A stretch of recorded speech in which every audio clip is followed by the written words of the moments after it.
এবার আমেরিকা যুক্তরাষ্ট্রের অর্থনীতি সম্পূর্ণ ধ্বংস হতে চলেছে, কেননা মানুষ মানে পৃথিবীর কোনো দেশই আমেরিকার ডলারের উপর সম্পূর্ণ নির্ভরশীল হতে চাইছে না। আর এটা সম্পূর্ণ ক্লিয়ার করে দিল গতকাল ইউরোপের যে সেন্ট্রাল ব্যাংক, তারা বলছে যে এখন প্রতিটা দেশই গোপনে তারা ডলারের পরিবর্তে সোনা মজবুত করতে চাইছে।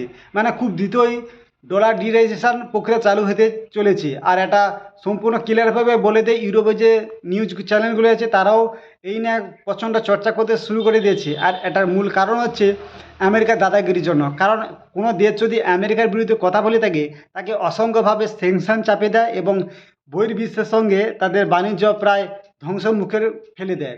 আর যেটা আগেও একবার হয়েছিল, সাদ্দাম হোসেন ও গাদ্দাফি তারা প্রতিবাদ করে বলেছিল যে বহির্বিশ্বের সঙ্গে এই আমেরিকার এই কাগজের টুকরো দিয়ে কেন বাণিজ্য চলবে, তার বদলে সোনার বদলে সোনা দিয়ে ব্যবসা বাণিজ্য হোক। যার পরিণতি হিসাবে আপনারা দেখেছেন সিরিয়া ও সিরাকে কি অবস্থা করেছিল। মানে সাদ্দাম হোসেনকে তার তার পাবলিক সামনে ওপেনলি ফাঁসি দিয়েছিল এবং গাদ্দাফিকে তাদের পাবলিকের হাতেই মৃত্যুদণ্ড দিয়েছিল, মানে রাস্তার ড্রেনের মধ্যে, আপনারা জানেন।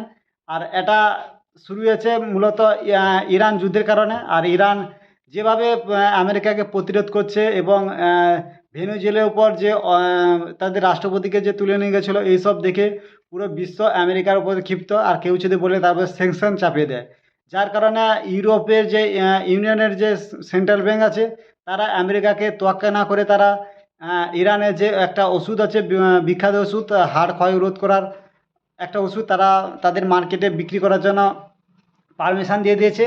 বুঝতে পারছেন, এখন আমেরিকাকে তোয়াক্কা না করে ইউরোপে অনেক ডিসিশনও নিচ্ছে, যার ফলস্বরূপ আমেরিকার দাদাগিরি পরপর লুপ্ত পাচ্ছে। আর ডিরেগুলেশন হলে এক পক্ষে সুবিধা, সোনার চাহিদা অনেক বেড়ে যাবে এবং সোনার দামও বাড়বে। আপনাদের বলে রেখে, সোনা যদি বাড়িতে মজবুত থাকে আরও করে নিন, কারণ সোনার দাম কোনো দিনও কমবে না।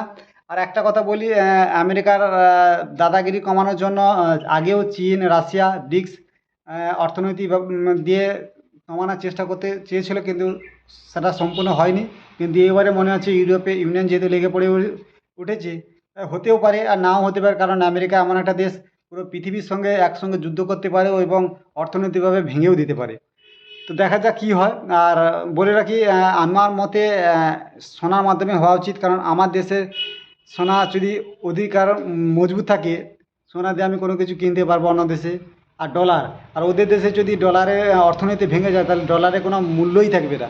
মানে ও দেশে যদি, আমেরিকা যদি অর্থনীতি ভেঙে যায়, পুরো বিশ্বের অর্থনীতি ভেঙে যাবে। কারণ প্রতিটা দেশে অসংখ্য, মানে লক্ষ লক্ষ কোটি টাকার ডলার মজবুত থাকবে, কারণ বহির্বিশ্বের সঙ্গে ব্যবসা বাণিজ্য করার জন্য। যদি তাদের আমেরিকা যদি অর্থব্যবস্থা ভেঙে যায়, মানে নিজের দেশেও ভেঙে যাবে। তাই এক্ষেত্রে যদি সোনা থাকে, আর সোনা তো কোনো দিন ক্ষয়নি, পৃথিবী যতকাল থাকবে সোনার অস্তিত্ব ততকাল থাকবে, আর সোনা মূল্যবানই থাকবে। আর সোনা যদি মজবুত থাকে, সোনার লেনদেন হবে। যে যত বেশি বিশ্ব বাণিজ্যে করতে পারবে, তার বেশি সোনা সঞ্চয় হবে এবং সোনা মূল্যবান হবে, সে দেশ বেশি অর্থনীতিভাবে উন্নতি হবে। আমাদের মতে সোনাই করা উচিত। আর আমেরিকা যেহেতু আরব বিশ্বের তেলের উপর একটা কূটনৈতিকভাবে ডলার প্রয়োগ করেছে, যদি প্রয়োগ করেছি, আর এটা একমাত্র ভাঙতে পারে আরব বিশ্বরা। কারণ আরবে তেল আছে, এই তেলের মাধ্যমেই ডলার বেশি লেনদেন হয়। আপনারা জানেন, প্রায় 90% আরবদের অধিকারে আছে তেল, তারাই পারবে। আর আমেরিকা এই তেলের মধ্যে দিয়ে ডলারকে পুরো বিশ্বে সোনার মতন মূল্যবান করে তোলে, আর ওরাই পারে। আর যেহেতু এখন আরবে যুদ্ধবিগ্রহ চলছে, তারাই করতে পারে। আর এখন ইউরোপ ইউনিয়নেও সাহায্য করছে। দেখা যাক কী হয়। আমার মতে সোনা আসা উচিত। আর আপনাদের মতামতটি অবশ্যই কমেন্টে জানাবেন। তো চলুন, দেখা হচ্ছে পরের ভিডিওতে। ততক্ষণ ভালো থাকবেন, বাই।